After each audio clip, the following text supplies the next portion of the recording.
One common pain point that a lot of us have when we use English to communicate is what prepositions do we use when we talk about time? Is it I will meet you at 10 a.m. or I will meet you by 10 a.m.?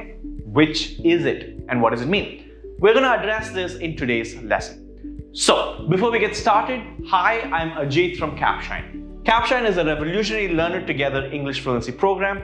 With Capshine, learning English is easy, quick, fun, affordable, and effective, and we promise a whole new you in 6 months or less. The first preposition of time is at. Unlike some of the others, at is used to talk about specific time. What does that mean? Well, let's look at some examples. She will see us at 8 a.m., which means exactly at 8, she will be there and she will see us. The train arrives at 9 o'clock, which means it will be there at 9, and it probably departs at 9:02 a.m., which means that you want to be there before it leaves. Let's call to wish her at midnight. So exactly at 12, middle of the night, we will call her. So this is specific time. At is used when you're specifying an exact time. There is no approximation involved in this.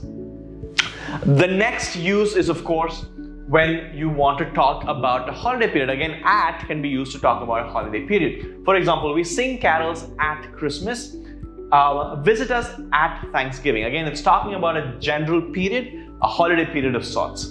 And at can also be used in other situations, such as Madeline shall see you at the weekend. Rachel is unavailable to take a call at the moment. In both of these cases, here we're talking about the general weekend, suggesting that at the weekend she will, and of course Rachel is unavailable at the moment, specifying that right now she is not available. These are the other uses as well, but generally at is used to talk about a specific time that something has to be done or something needs to be met by a specific time. Another preposition, of course, is on. On is used to talk about days. Right? The police came to my house on Wednesday. Sherry does not work on Sundays, and Oscar will play with you on Saturday evening. Right? Notice how the day has to be specified when on is used, and this is the sort of the primary use of on when talking about time. It can also be used to talk about dates. His birthday is on 27th March. Your parcel will arrive on the 16th. I lost my wallet on New Year's Day. All these talk about time, but in context of a day or a date. Before we go into the other uses, a quick word about Capshine's learning model. With this, you get speaking opportunities, you get to learn and practice as a group, you get monthly fluency trackers, personal coach, and customized feedback. You also have access to daily micro lessons and live classes through which you can build your skills and become a more confident user of the language.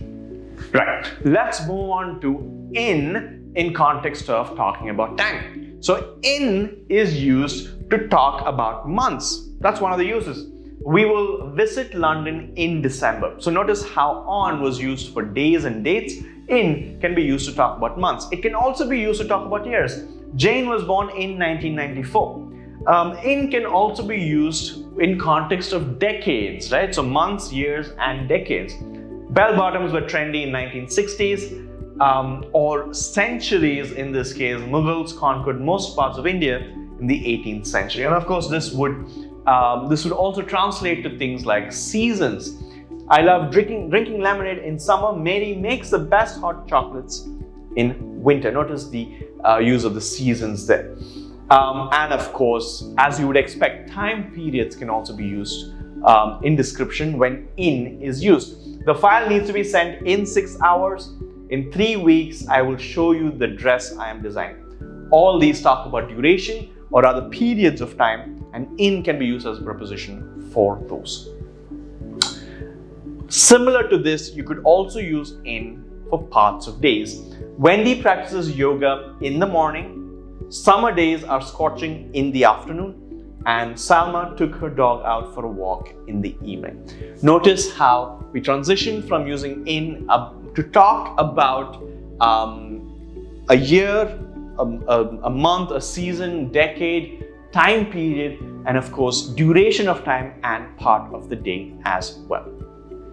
We're now transitioning into by. By is used to talk about the end of an activity, to show the end time of an activity in itself. The class should be over by 10 a.m. Please try to reach my house by evening, right? Before that time. He will be home by this time tomorrow. Right? It shows the end time. Before we close this discussion, a quick pro tip. You want to use at before night. I will call him at night, but in for everything else. For example, the guests will arrive at night. Don't go out at night. It's not safe in this area. I love listening to songs at night. But if you use morning, for instance, the guests will arrive in the morning. Don't go out in the afternoon, right? I will listen to songs in the evening, right? So for the different parts of the day you use in, but for night you use at night. That's the only thing you need to know as an exception to the rules that we spoke about. Great. I hope you found this informative, and I'm sure that you will use it in everyday conversations. Do make sure you hit like and subscribe, hit the bell notification to not miss videos like this from us. And of course, don't forget to check out the 30-day free trial by going to capshine.com and downloading the app from the Play Store. Thanks for watching.